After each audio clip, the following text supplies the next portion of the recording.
4:15 দিকে ট্রেনটা ধাক্কা খেয়েছে, খুব চিৎকার করেছে। আচ্ছা, কয়টা হাতি? আমরা তো এখানে 3টে কি 4টে দেখতে পেরেছি, 2টা বাইরে চলে গেছে, একটা রেলের সাইডে পড়ে আছে, এখন চিন্তা আছে, আর আমাদের বাড়ির পাশেই পড়ে মারা গেছে।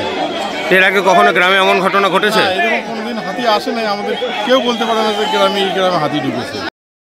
করিডোর আছে, করিডোরগুলোতে প্রচণ্ড স্পেসিফিক সারা বছর থাকে যে এই দিক দিয়ে হাতি পারাপার করে, এবং এখানে এই স্পিডে চলতে হবে, কম 25-30 স্পিডে চলতে হবে।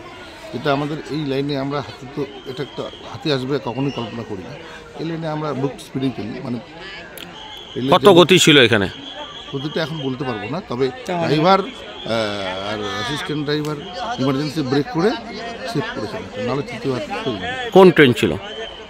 এটা ডাউন ডিসিএন এমটি স্টক মালগাড়ি। আমরা আসতে গিয়ে দেখলাম দুটো হাতি আরও ঘুরে বেড়াচ্ছে, তার মধ্যে একটি দাঁতাল হাতি আছে, তার পিছনে আমাদের টিম অলরেডি আছে, আমাদের টিম ওই হাতির পিছনেই আছে, ওটাকে টেস্ট করা হচ্ছে এবং লোকাল জনগণকে অলরেডি সতর্ক করা হয়েছে। এবং আপনাদের মাধ্যমে আমি একটা বার্তা দিতে চাই, আপনারা দয়া করে যারা আছে লোকাল জনগণ, আপনাদের পক্ষ থেকে একটু সতর্ক করে দিন, যাতে আমরা আর কোনো রকম যাতে দুর্ঘটনা না ঘটে।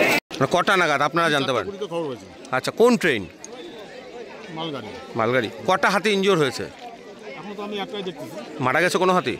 এখন পর্যন্ত খবর নাই, এইটাই যা আছে। তো বলছে এটা কি আগাম খবর ছিল না রেলের কাছে যেখানে হাতি রয়েছে রেল লাইনের ধার দিয়ে?